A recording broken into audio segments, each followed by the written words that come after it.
बोला हमारी असफलता तो यह सिद्ध करती है कि हमने प्रयास पूरे मन से नहीं किया, और आपका परिणाम चाहे कैसा भी हो, लेकिन आपका जो प्रयास है वो बड़ा लाजवाब होना चाहिए। आप मेहनत इतनी शांति से करें कि सफलता आपकी शोर मचा दे। नमस्कार प्यारे बच्चों, देखो आज एचएसएस की, चूंकि कल संडे था तो कल ही ये वीडियो बनाई थी, ठीक है, लेकिन कल थोड़ा सा समय नहीं मिला। तो एचएसएस की सभी भर्तियों पर लगभग टू द पॉइंट संक्षिप्त में हम चर्चा करेंगे। भाई उसमें 20 ग्रुप का क्या मामला है, हरियाणा पुलिस जो 5600 पदों पर पीएसटी पीएमटी, भाई फलानी डेट आएगी, 25 को होगा, 20 को होगा फरवरी में, तो इस तरह की बातें भी हैं। तो इसमें लगभग हम कोशिश करेंगे कि बिल्कुल स्ट्रिक्ट चर्चा करेंगे, डी ग्रुप के बारे में, वेटिंग लिस्ट के बारे में, टीजीटी वेटिंग के बारे में, ठीक है, जेबीटी के बारे में, और यहाँ तक कि एसकेआरएन के जो भी साथी जिन्होंने 103 पदों पर भर्ती जो भी हुई थी, जिन्होंने पंजीकरण किया हुआ है, तो उनके शॉर्ट लिस्ट के मैसेज कब तक आएंगे, ठीक है, जॉब सिक्योरिटी एक्ट जिनको 5 साल पूरी हो चुके, तो ये छोटी छोटी चर्चाएं हैं जो हम बहुत ही संक्षिप्त में करेंगे। तो सबसे पहले देखो हम बात करते हैं 20 ग्रुप की। तो 20 ग्रुप सभी को पता है, ठीक है, बहुत सी वीडियो आप देखते हैं, बहुत सी जानकारी आप इकट्ठी करते हैं, भाई आपके अनुसार जो आपको सही लगती है उसको आप गेन करते हैं, जो सही नहीं लगती तो आप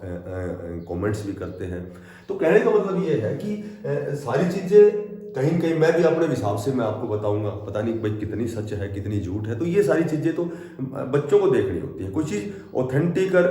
तो जब मान लें हम कि भाई एक्यूरेसी के साथ ये बिल्कुल ऑथेंटिक है, ये तो नोटिस आया है, डेट आई है, ये इस तरह का सर्कुलर है, तो इस तरह की चीज़ें नहीं होती। कहीं न कहीं जैसे कोई भी जब हम जानकारी इकट्ठी करते हैं तो वो तो सभी को पता है, वर्ड ऑफ माउथ होती है, हम कहीं जानकारी जितने भी प्रकार के जनसंचार के माध्यम हैं वहाँ से हम इकट्ठी करते हैं, एकत्रित करते हैं, उसके बाद में फिर हम वीडियो बनाते हैं।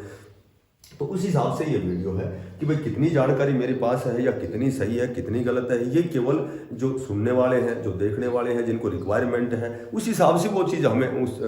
सही जगह पहुंचते हैं। तो 20 ग्रुप का मामला ये है, देखो 20 ग्रुप का मामला ये है। सबसे पहले हम 20 ग्रुप पे बात करते हैं। तो ये अलग दूसरी बात है कि कुछ नहीं होना है, ठीक है, आप निश्चिंत रहो, इसमें वो पेटिशनर आएंगे, वो जो कट ऑफ से जिनके ज़्यादा नंबर है उनको शामिल किया जाएगा, रिवाइज रिजल्ट होगा, दोबारा से री एग्जाम होगा। तो इस तरह की चीज़ें लगातार चर्चा, आजकल सोशल मीडिया का दौर है, तो जो जैसे मर्जी जो जैसी भी बातें बता जाता है कि भाई ये बात, तो कई बार आजकल के जो बच्चे हैं वो भी कन्फ्यूज रहते हैं कि भाई पता नहीं क्या होने वाला है, भाई वो फलाना ये बता रहा था, वो फलाना ये बता रहा था। तो कौन सी मान्य बच्चे भी कहीं कहीं संशय की स्थिति में रहते हैं, असमंजस होता है, उनको वास्तविकता का निश्चय नहीं होता है। तो ये कोई भी जो जानकारी होती है, ये आप चाहे कोई भी वीडियो बनाए, ठीक है, चाहे कोई कुछ भी बनाए, वो सब अपना उनका अध्ययन होता है, उनकी जानकारी होती है, कहाँ से उनको ऑथेंटिक मिलती है या कहाँ से उनको कई बार बहुत सी चीज़ें होती हैं। तो लंबी वीडियो बनाने की बजाय मैं आपको बताता हूँ कि जो 20 ग्रुप का मामला है, यदि बिल्कुल ही सही होता तो इतने लंबा जो केसेस है, तारीख चल रही है लगातार, तो ऐसा होता ही नहीं। इसका मतलब कुछ न कुछ तो है दिक्कत, ये तो श्योर एंड सर्टेन है कि इसमें कुछ न कुछ तो त्रुटियां हैं, ठीक है। अगर एकदम ओके होता तो सॉर्ट आउट हो जाती है प्रॉब्लम। तो 20 ग्रुप में जो 5 नंबर के साथ रिजल्ट जो कोर्ट ने मांगा था, 5 मार्क्स के साथ और विदाउट 5 मार्क्स के साथ, यानी कि बिना 5 नंबर के रिजल्ट और 5 नंबर के साथ रिजल्ट। और रिजल्ट कौन सा, जो भी आपने 4 गुणा में बच्चों को कॉल किया था मेन एग्जाम के लिए, तो देखो उसमें ये रिजल्ट मांगा गया था कोर्ट द्वारा एचएसएससी से, पर एचएसएससी ने जब अब जो डेट थी उसको नेक्स्ट डेट में कन्वर्ट हो गई, वो क्योंकि उन्होंने आगे की डेट मांग ली है, वो मांगी है 4 अप्रैल की। ये भी सबको पता है, इसमें समय खराब नहीं करेंगे। देखो इसमें ये मामला पेचीदा है, इसमें कोई शक नहीं है। क्यों मामला है, अब ये कहेंगे कि भाई कैंडिडेट उतने ही है, ठीक है, आगे जब दोबारा से एग्जाम लोगे तो भी ऐसा नहीं है, क्योंकि ऐसा इसलिए नहीं है कि जिसके सीईटी प्री में 50 नंबर आए हैं उसको 5 नंबर देख करके उसके 55 हो गए, ठीक है, ये सभी को पता है। किसी के 54 नंबर आए हैं, ठीक है, उसको 5 नंबर नहीं मिल रहे तो वो रह जाता है। अब 5 नंबर चूंकि खत्म हो गए हैं, तो कहीं कहीं ये दोनों तो एक नहीं हो सकते भाई, 53-54 वाला और 50 वाला एक नहीं हो सकता, क्योंकि 50 वाले को 5 नंबर मिले, 54 वाले के नहीं मिले। तो कहीं कहीं ये मामला तो पेचीदा है, इसमें कोई शक नहीं है। एक अभी जो 24,000 का रिजल्ट आया था, देखो एक 24,000 का रिजल्ट आया था, तो 24,000 का जो रिजल्ट आया था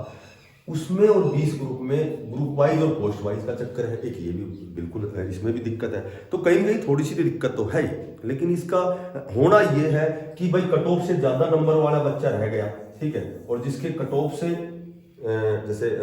5 नंबर मिलने के बाद जो कट ऑफ को क्वालिफाई कर रहा है तो उसका सिलेक्शन हो गया। तो कहीं कहीं थोड़ी सी दिक्कत तो है। बाकी लगभग 4 अप्रैल की जो डेट है इसमें होना ये है, जहां तक मेरा अनुभव है, जहां तक मेरा अध्ययन है कह सकते हैं,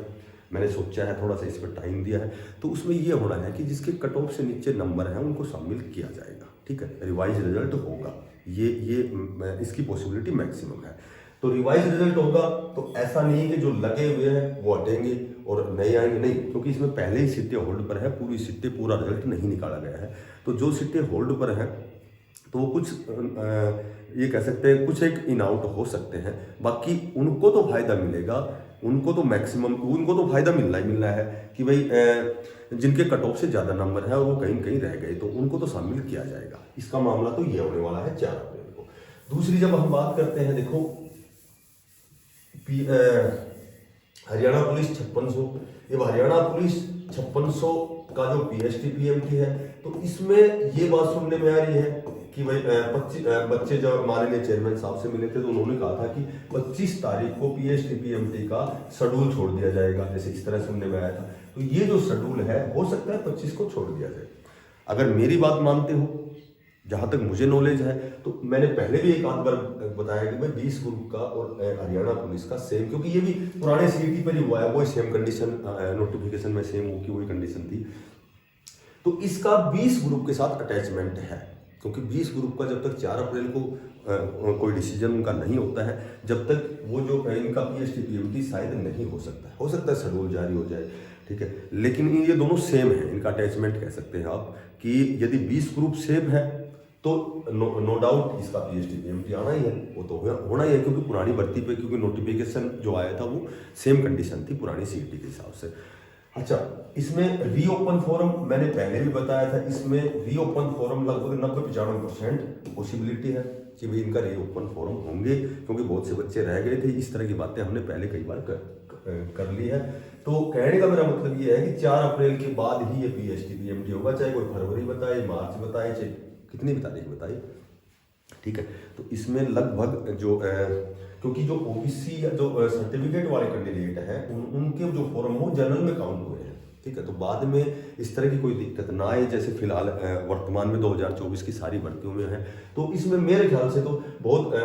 उस एचएसएससी की जो कानूनी टीम है उसमें बहुत ही ब्रिलियंट पर्सन है। तो हो सकता है कि इस भर्ती में कोई इस तरह का मामला ना आए कि भाई कोर्ट केसेस दोबारा से हो। तो ये सोच समझ के जब होगा, जब देर आए दुरुस्त आए, जब इतना समय लग रहा है, तो शायद 20 ग्रुप का फैसला होने के बाद ही आपका पीएचटी पीएमटी होगा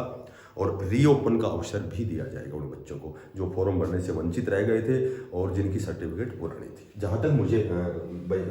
नॉलेज कह सकते हो या मेरी जानकारी कह सकते हो या जहाँ मेरी चर्चाएं बातें जहाँ भी हुई हैं या मेरा खुद का विचार मंथन हो, मेरा अध्ययन हो। अब हम बात करेंगे डी ग्रुप की। देखो डी ग्रुप का एक जो है एक आरटीआई का जवाब जैसे सर्कुलेट हो रहा है, आरटीआई जो है, ठीक है, वायरल हो रहा है कि भाई आरटीआई बच्चे द्वारा मांगी गई थी कि किस डिपार्टमेंट में कितने कैंडिडेट ऑलरेडी कार्यरत हैं और कितने वहां सीटें वैकेंट हैं, ठीक है। तो सीटें तो मैक्सिमम वैकेंट है, इसमें तो नो डाउट, क्योंकि 2018 का प्रमोशन भी हो चुका है। कम से कम 9 से 10 हजार जो है वो कैंडिडेट जो है सी ग्रुप में वेरियस प्रकार के डिपार्टमेंट में चले गए, नो डाउट, इसमें कोई डाउट नहीं है। लेकिन आरटीआई का जवाब जो देखने में आया है कि उसमें नील दिखाया गया है कि भाई कितने डिपार्टमेंट में कितने कार्य कर रहे हैं। इसका एक ही कारण हो सकता है, ठीक है, कि भाई देखो जब तक वेटिंग लिस्ट है जब तक नहीं निकाली जाती, जब तक HRD2 HSSC में जब तक डाटा नहीं जाता है। यदि डाटा नहीं गया है तो नील दिखाया जाएगा, और यदि डाटा सुनने में आया था कि लगभग 6000 का डाटा जा चुका है, तो इसमें कितनी सच्चाई है? इसमें यह सच्चाई है कि श्योर एंड सर्टेन लिस्ट तो आनी है, ठीक है, वो 6000 की आती है, 7000 की आती है या पूरी 8-9 हजार की आती है। ये केवल एक भ्रांति कह सकते हैं कि भाई हम कहें कि 6000 की आएगी या कहें कि 8000, ऐसा कुछ नहीं है, कोई ऑथेंटिक चीज नहीं होती है। हाँ, इतनी सीटें वैकेंट है, ये श्योर एंड सर्टेन है। और इसके साथ एक और कंफर्म बताता हूं कि जितनी भी वैकेंसीज हैं टोटल वैकेंसीज फिलअप होंगी, नो डाउट, इसमें कोई डाउट नहीं है। ठीक है,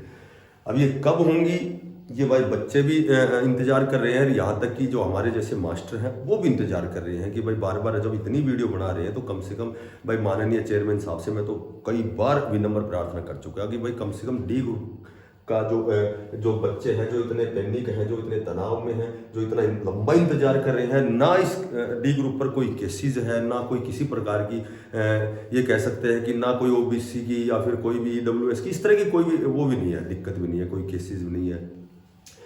लेकिन फिर भी मतलब ये क्यों नहीं निकाली जा रही, इसके बारे में अपने हिसाब से तो कुछ भी बोल लें हम, लेकिन करना तो भी HSSC आयोग को, माननीय चेयरमैन साहब को या उनको, तो उनसे भाई फिर एक बार रिक्वेस्ट करते हैं कि आपसे विनम्र निवेदन है भाई इन बच्चों की वेटिंग लिस्ट जो है बड़ी से बड़ी निकाली जाए। अब कारण क्या, कारण मुझे तो ये समझ में आया कि भाई जैसे रिपीट का मामला ना हो, बच्चे दोबारा से रिपीट ना हो, ठीक है, तो केवल यही एक मैटर हो सकता है, बाकी तो इस पर कोई केसेस नहीं है। अब नील का मतलब ये है कि HRD से अभी आपका डाटा नहीं गया, तो हो सकता है आपको 1-2 सप्ताह और भी इंतजार करना पड़ सकता है, क्योंकि सुनने में ये आया था कि जनवरी के 2-3 वीक में ही वेटिंग लिस्ट आ जाएगी, जबकि अब तक तो अगर वास्तव में RTI का ये जवाब सही है, जो ये वायरल है, तो ये यदि सच है तो अभी आज HRD से आपका डाटा नहीं गया है, और अगर डाटा चला गया है तो फिर वेटिंग लिस्ट निकालने में विलंब क्यों है। तो इस पे भी जैसे जहां भी हम कोशिश करते हैं पता करने की, तो वही होता है कि भाई आपका 31 मार्च तक वेटिंग लिस्ट आ जाएगी, तो 31 मार्च में कितने दिन है ये भी आप समझ सकते हो। बाकी ये सच्चाई है, 3 बातें मैं आपको बताता हूँ डी ग्रुप के कैंडिडेट्स को। एक तो रिपीट का मामला देखने को नहीं मिलेगा, जितना आप लेट हो रहे हो, जितनी वेटिंग लिस्ट में जितना विलंब है, जितनी व्यवधान है, एक तो रिपीट का मामला नहीं होगा, प्लस आपकी टोटल सीटें वैकेंट होंगी कन्फर्म, और तीसरी जो है ये आपकी वास्तव में बड़ी लिस्ट आएगी, जहां तक मुझे जानकारी मिली है।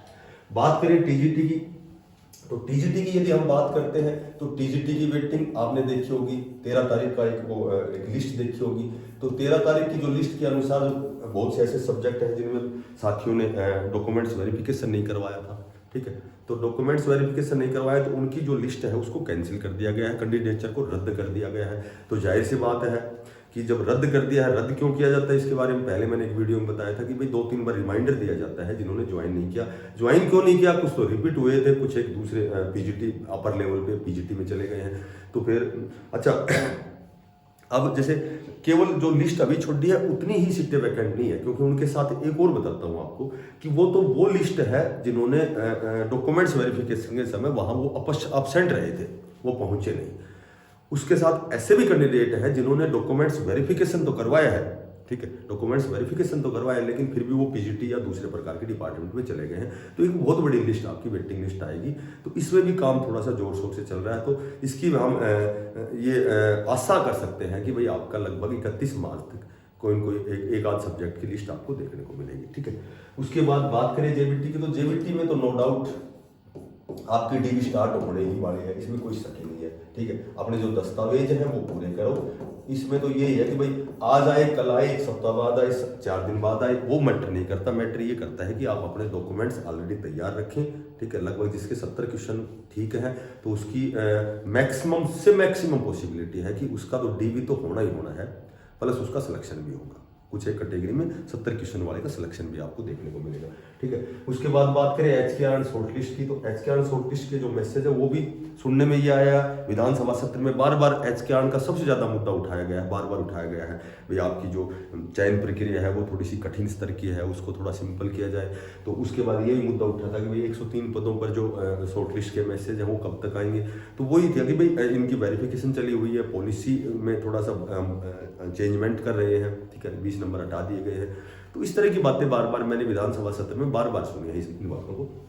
तो ये जो आपके मैसेज है, उन्होंने कहा था कि भाई टीजीटी शायद 3427 कितने कैंडिडेट थे जिनको लगाना है ऑलरेडी, उनके लिए तो हमने आदेश दे दिया है, उनकी तो बहुत जल्दी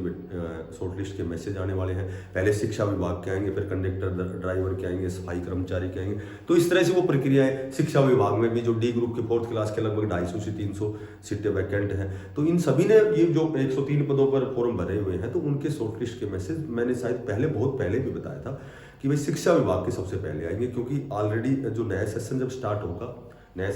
होगा तो कहीं जो हमारी जो NEP है, न्यू एजुकेशन पॉलिसी 2020 अगले जो नया जो सेशन आएगा तो उसका जो भी कैरिकुलम है, पाठ्यक्रम है, तो उसमें स्पेशल नई शिक्षा जो नीति जो अभी एक्ट अपॉन होगी जो नए सेशन में, तो उनमें जो रेशियो है अध्यापक का, जैसे 40 बच्चों पर एक अध्यापक होना चाहिए, तो इस तरह से कई रेशियो है, जेबीटी के अलग है, टीजीटी पीजीटी के, तो उनके लिए उनको अध्यापकों की विशेष रिक्वायरमेंट होगी। तो उस जब शिक्षा नीति यदि हम अप्लाई करते हैं उस हिसाब से अगर उसको एक्ट अपॉन करते हैं तो जाहिर सी बात है कि भाई जब तक रेगुलर भर्ती तो 1.5-2 साल में होती है, तो कहीं न कहीं जब जितने भी सीटें वैकेंट हैं क्योंकि अध्यापकों की रिक्वायरमेंट होगी, तो ये जो एचकेआर के तहत हम उन्होंने स्पेशल कहा है सरकार द्वारा कि हमें पहले एचकेआर के तहत इसलिए लगाते हैं कि हमें बच्चे संघर्ष ना करें, ठीक है, बच्चे स्ट्रगल ना करें, इसके लिए हमें अध्यापकों की रिक्वायरमेंट होती है, तो हमें अध्यापक जो है वो एचकेआर के तहत लगाने पड़ते हैं। तो एचकेआर के शॉर्टलिस्ट के मैसेज पे आपकी बहुत जल्दी बात करें। जॉब सिक्योरिटी एक्ट की तो एसओपी बहुत जल्दी जारी होगी, जो भी आपके सर्विस रूल है, जो भी आपके फायदे मिले हैं, जिस तरह से टीए मिलेगा, डीए मिलेगा, ठीक है, आपका इंक्रीमेंट होगा, तो इस तरह की चीज़ें हैं, वो सारी चीज़ें तैयार हैं। तो बहुत जल्दी आपका लगभग उसमें 28 मार्च का समय दिया गया है कि लगभग सभी विभागों में जो जॉब सिक्योरिटी एक्ट है वो लागू होगा। जो भी फायदे हैं मैक्सिमम, जो भी सैलरी का है, जो भी इनका पेंशन का है या जो भी ग्रेजुएटी का है, जिस तरह जो भी चीज़ें हैं वो सारी चीज़ें उसमें क्लियर होके, एसओपी का मतलब यही होता है कि सारे सर्विस रूल बनाए जाएं, तो किस तरह इनको, जैसे सी ग्रुप वालों को 58 साल तक भाई सुरक्षा देना, ठीक है, और डी ग्रुप मेरे ख्याल से 60 साल तक, तो इस तरह की जितनी भी चीज़ें हैं, जो भी पॉलिसी में जो चेंजमेंट होना है, जो भी चीज़ें हैं सारी, जो भी संशोधन होना है, वो सारी एज इट इज आपकी मेरे ख्याल से ये सारी चीज़ें 31 मार्च तक